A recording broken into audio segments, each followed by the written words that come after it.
Install Android 11 on Wileyfox Swift via LineageOS 18.1.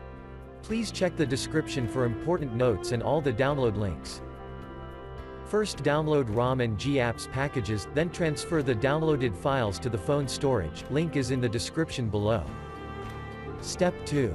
Boot your device into TWRP recovery. Once in TWRP, click on Wipe, Advanced Wipe, and select the check boxes, as shown in the image, excluding internal storage.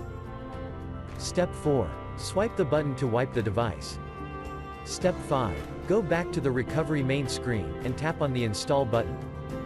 Step 6. Navigate to the storage, and select the ROM zip file. Step 7. Finally, swipe the button on the screen, to install ROM file. Step 8. Flash the GApps zip package, in the same manner.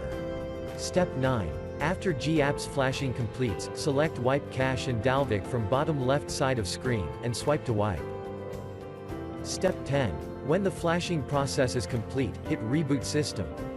That's it, you have successfully installed the ROM on your device.